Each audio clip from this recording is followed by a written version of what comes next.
Hi YouTube and welcome back to Mystic Moons Astrology. My name is Ashley and today I'm here speaking to you a little bit about Neptune square opposition in conjunction to Venus within the natal birth chart. If you've got Venus square Neptune, Venus opposition Neptune, this video is for you.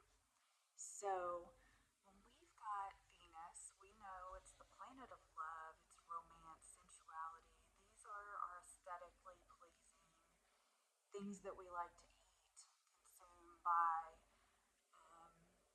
have around us, our environments, and where we choose to spend our money. When that links up with Neptune, Neptune's dreamy, idealistic, a bit unrealistic, also very creative, very visionary placement within one's natal chart. When this is linking up with the romantic nature of someone, especially in a hard aspect, this can be a bit tough for the native. And so the native has to really learn discernment, a clear value system within their Venus sign. Because Neptune is really sitting there drawing off of that Venusian energy. It can symbolize someone who's very spiritual, very highly creative, a writer, a poet, someone who is an artist, someone who also is a craftsman, works as a hobby, has a hobby that really resonates with, you know, putting out creative work from the soul, from the authentic expression of one's creative side. And one can make money off of this because we're talking about Venus being an aspect to Neptune. We're talking about this person putting their own beauty spin on life and on environments and on things around them to benefit, make money. And so because they have these aesthetically pleasing, the work, the hobbies, the things that they put their efforts into, others want to buy into that. Others want to invest as well. So, but one can say that if you've got, Neptune square Venus, you have kind of probably in your past attracted some codependent, avoidant lovers, maybe some individuals who were on the lower end, users, addicts, this type of thing. And that's because Neptune really encompasses on the lower end things that are not of the best, highest good. And so you are attracted to partners who can have codependent issues, but you are also on the higher end attracted to partners who can meditate with you, who can experience more of an emotional telepathy and of the astral realms, of the dreamy world, really of what you really want to fantasize and see, the fairy tale for yourself and the romantic vision that you have. That is really what you want. And sometimes, most of the time, this is unrealistic because we've got to have the practical things in life going on as well. And so for a native with Venus in a hard aspect to Neptune, it can be hard to break that dream away. And they really want a transcendent lover, partner, someone who really wants to go the cosmic highs of the highs with them. And oftentimes they can attract Pisces placements, Neptunian relationships, but also in synastry relating, they can attract a partner who, let's say you have, Venus square Neptune.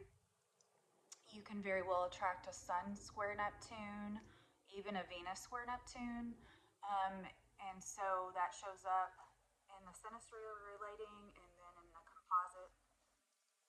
And so, and it can really allow the native to think at times that things need to be utopia, fairy tale, fantasy, walk in the garden and in the park, and when it's not, they can be highly disappointed. These individuals seek perfection in love, higher love. Um, and so, in seeking that perfection, they um, have to get knocked down a notch at times by their partners, and their partners have to be like, it's not all magic and sunshine and roses. Sometimes we have to pay bills. Sometimes we fight. Sometimes we have, things that we have to go over, and it's not all in the clouds all the time. Because these folks can really want to have this magical love, tantric, sexual, emotional relating on a deep spiritual level, especially those that, have it in really close aspect within the natal chart. And, excuse me, they can be really duped in love because, like I said, they can definitely attract those who, have self sabotaging tendencies, users, energy vampires, delusional nomads, codependent succubuses, avoidant lovers. Those with this placement really need a framework of personal and romantic value system to really gauge or vet individuals, people that they're getting into relationships with. And also, this is a lot about setting the realistic values and boundaries on love. So, because not everybody that you meet, you're going to have a walk in the park and a kiss at moonlight and do all this stuff, but it has a lot to do with how you're operating your Venus. You can look into your own natal Venus placement and start refining that. Start really getting down to the basis of what you really seek in love and allow that to really bloom and within you and create realistic boxes to be checked. Once you get into partnership or once you meet someone, you can say, hey, this is what I'm looking for. It might be realistic, it might be unrealistic to you, but this is what I want and need. And that will cut to the chase really quick because those with this aspect are often told in the cookbook sense that you are just unrealistic in love and you shouldn't expect the most powerful, spiritually transcendent experience when it comes to love. But you should, because love is a big part of why we're here. One of the biggest parts of why we're here. And romantic love is something that you really seek, having Venus in square opposition in conjunction to Neptune. You seek deep intimacy. You seek a fantasy. And oftentimes, those with this placement can have others that really they connect with and they build on that fantasy. They envision, they grow, they dream together, and then they create a world, a magical world together. And so it depends on where you want to go with this one because it's a square, it's tough, it's not always easy. And so sometimes you can be a bit delusional and grandiose in your painted perceptions of how a relationship is supposed to be. And sometimes you need to be knocked off a notch. And, this is what it really is.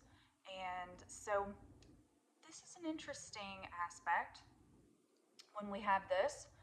These people can really be drawn to the twin flame idealism, the soulmate idealistic tendencies, really looking for that spiritually transcendent lover, the perfection, the knight in shining armor.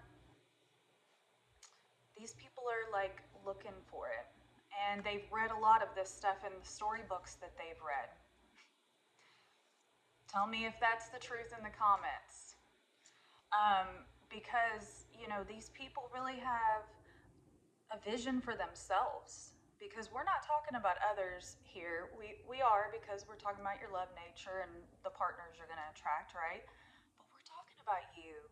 You, the fairy who lives in the woodlands in the cottage. You, the queen with the fur coats in the snow. And you, Paul Bunyan, who's foraging and living off the land. You have a dream. Neptune square opposition to Venus. You have a dream for yourself. And you've seen storybooks and writings. You're very creative with your talents. You owe it to yourself to have set a bar on your value system and what you look for and how you vet people in the future in partnership. Um, but setting realistic um, expectations, because while we all do want to adopt the fantasy of being this amazing, transcendent person, we also want to live in the real world and have real love, true love, and relating. And Neptune has got a bit of fog around it when it comes to the relating and the love nature of this person. And so, yeah, this can be definitely a beautiful aspect to work with. Squares are definitely put in our astrological toolbox for us to get better over time. And Venus is a progressive planet. It's always refining and changing its views on what it loves, on what it creates, on what it finds pleasing and worthy of its investment time. And so over time, these people can get deeper within their love practices and the way that they want to be treated and loved.